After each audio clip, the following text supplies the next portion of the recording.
सांस्कृतिक परंपरा और बर्फीली चोटियों पर तैनात सेना के जाबाजों के शौर्य के लिए विख्यात उत्तर भारत के प्रमुख केंद्र शासित प्रदेश लद्दाख के पीएम श्री केंद्रीय विद्यालय कारगिल की छात्रा नजमा खातून हमसे ऑनलाइन माध्यम से जुड़ रही हैं और प्रधानमंत्री जी आपसे प्रश्न पूछना चाहती हैं। नजमा, कृपया अपना प्रश्न पूछिए। माननीय प्रधानमंत्री जी नमस्कार, मेरा नाम नजमा खातून है। मैं पीएम श्री केंद्रीय विद्यालय कारगिल लद्दाख में पढ़ती हूँ। मैं कक्षा 10वीं की छात्र हूँ। मेरा आपसे प्रश्न यह है कि परीक्षा की तैयारी और स्वस्थ जीवन शैली बनाए रखने के बीच संतुलन कैसे बना सकते हैं? धन्यवाद। शुक्रिया नजमा। पूर्वोत्तर भारत के रत्न जनजातीय बहुल राज्य अरुणाचल प्रदेश के नाहरलोगुन गवर्नमेंट हायर सेकेंडरी स्कूल से एक शिक्षिका टॉबी लामी जी इस सभागार में उपस्थित हैं और प्रधानमंत्री जी से प्रश्न पूछना चाहती हैं। नमस्कार माननीय प्रधानमंत्री जी, मेरा नाम तोबी लोमी है। मैं एक शिक्षिका हूँ। मैं government higher secondary school Naharlagun Arunachal Pradesh से आई हूँ। मेरा प्रश्न है, विद्यार्थी खेल कूद नहीं बल्कि पढ़ाई में मुख्य रूप से क्या और कैसे ध्यान केंद्रित कर सकते हैं? कृपया मार्गदर्शन करें। धन्यवाद सर। धन्यवाद मैम। प्रधानमंत्री जी, धीरज, नजमा और तोबी जी पढ़ाई और हेल्दी लाइफ में सामंजस्य कैसे स्थापित करें, इस विषय पर आपका मार्गदर्शन चाहते हैं।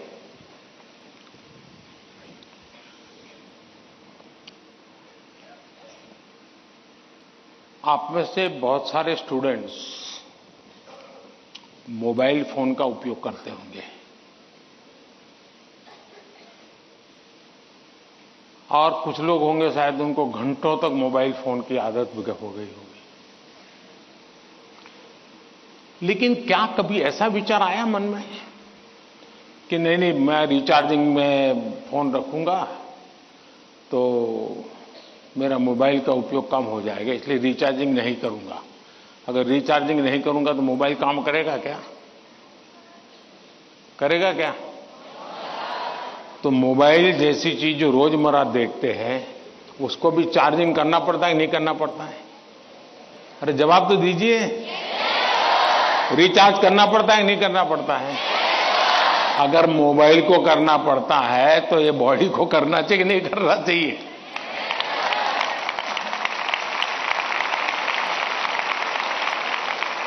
जैसे मोबाइल फोन में चार्जिंग ये मोबाइल की रिक्वायरमेंट है, वैसे हमारा शरीर का भी चार्जिंग ये शरीर की रिक्वायरमेंट है।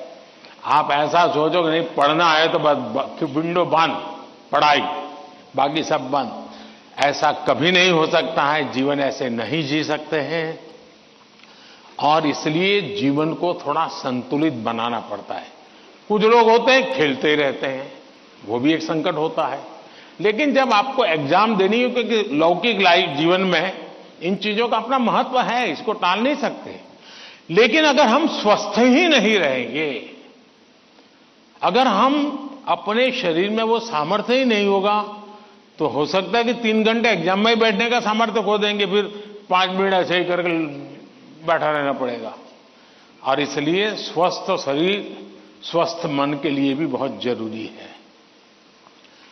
अब स्वस्थ शरीर का मतलब ये तो नहीं है कि आपको पहलवानी करनी है,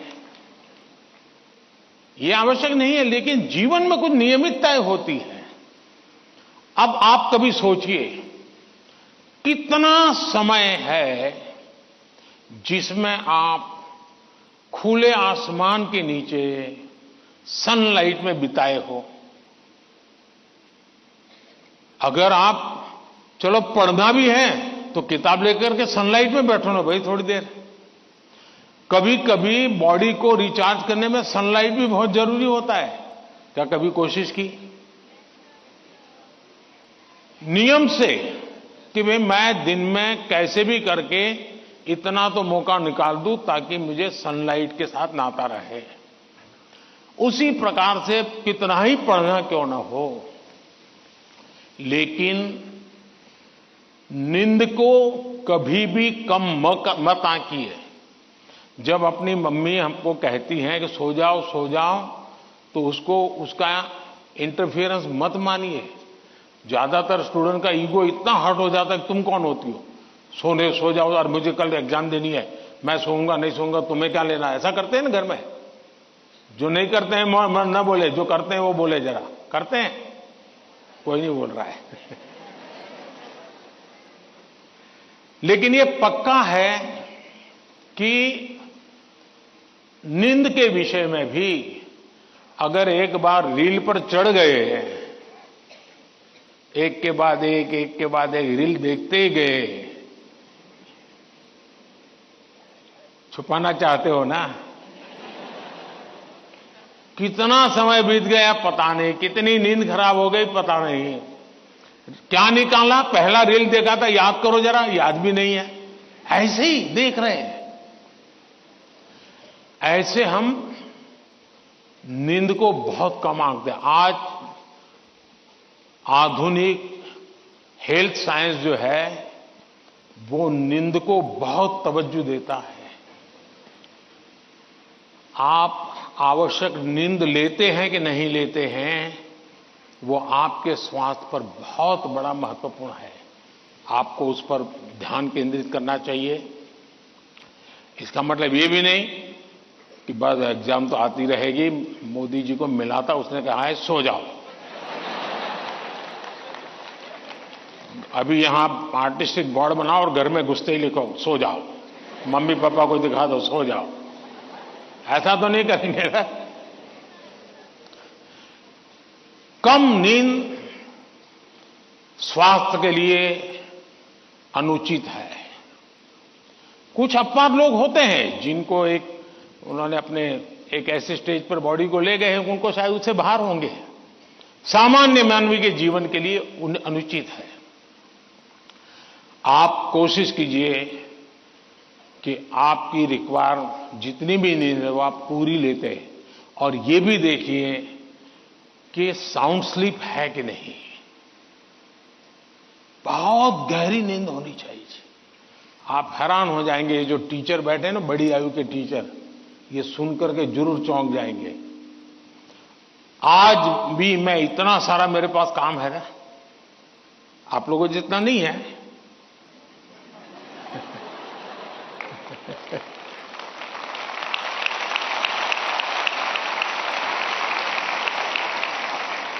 लेकिन 365 दिन कोई अपवाद नहीं। अगर मैं बिस्तर पे लेटा नहीं कि 30 सेकंड में डीप स्लीप की तरफ नहीं चला गया था, होता नहीं। 30 सेकंड लगता है मुझे। आप में से बहुत छोटी आयु के भी होंगे, कभी इधर कभी उधर, कभी उधर कभी उधर, फिर नींद आई तो आई। क्यों? मेरा बाकी जो जागृत अवस्था का समय है उसमें बहुत जागृत रहता हूं मैं। तो जब जागृत हूं तो पूरी तरह जागृत हूं, जब सोया हूं तो पूरी तरह सोया हूं। और वो बैलेंस, जो बड़ी आयु के लोग हों परेशान होते होंगे, हाँ यार हमें तो न्नींद ही नहीं आती, आधा घंटा तो ऐसे ही करवट बदलते रहते हैं। और ये आप अचीव कर सकते हैं। फिर एक विषय है न्यूट्रिशन, संतुलित आहार। और आप जिस उम्र में हैं उस उम्र में जिन चीजों की जरूरत है वो आपके आहार में है कि नहीं है। एक चीज पसंद है, बस खाते रहते हो, पेट भर जाता है, कभी मन भर जाता है, लेकिन शरीर की आवश्यकताएं पूरी नहीं करता है। 10th 12th का एक कालखंड ऐसा है जब आपके पास एग्जाम का वातावरण है, तो एक बार तय कीजिए कि मेरे शरीर को जितनी रिक्वायरमेंट है वो मैं लेता हूं। मां बाप भी बच्चे को ऐसा ना करें, नहीं आज तो हलवा बनाया, जरा ज्यादा खा ले। कभी मां बाप को भी लगता है कि क्वांटिटी ज्यादा खिला दी तो बच्चा आज खुश है। जी नहीं, उसके शरीर, और इसके लिए कोई अमीरी गरीबी का मुद्दा नहीं है। जो उपलब्ध चीजें होती हैं उसी में से मिल जाता है जी, उसमें सारी चीजें रहती हैं। कम से कम खर्च वाली भी चीजें होती हैं जो हमारे न्यूट्रिशन को कैर कर सकती है। और इसलिए हमारे आहार में संतुलन, ये भी स्वास्थ्य के लिए उतना ही जरूरी है। और फिर एक्सरसाइज, हमने पहलवानी वाली एक्सरसाइज करे या ना करे अलग बात है, लेकिन फिटनेस के लिए एक्सरसाइज करना चाहिए। जैसे डेली टूथब्रश करते हैं ना, वैसे ही नो कॉम्प्रोमाइज एक्सरसाइज करनी चाहिए।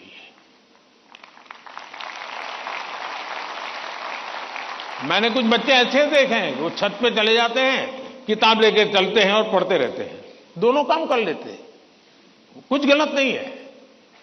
वो पढ़ता भी है और अपना धूप के अंदर चल भी लेता है, एक्सरसाइज भी हो जाती है। कोई न कोई ऐसा रास्ता निकालना चाहिए जिसमें आपकी फिजिकल एक्टिविटी होती रहती है। 5 minute 10 minute dedicated physical activity करनी ही चाहिए। ज्यादा कर सकते तो अच्छी बात है। अगर इन चीजों को सहज रूप से आप लाएंगे, एग्जाम के तनाव के बीच सब कुछ इधर करेंगे वो नहीं करेंगे तो नहीं चलेगा। संतुलित करिए, आपको बहुत फायदा होगा। धन्यवाद।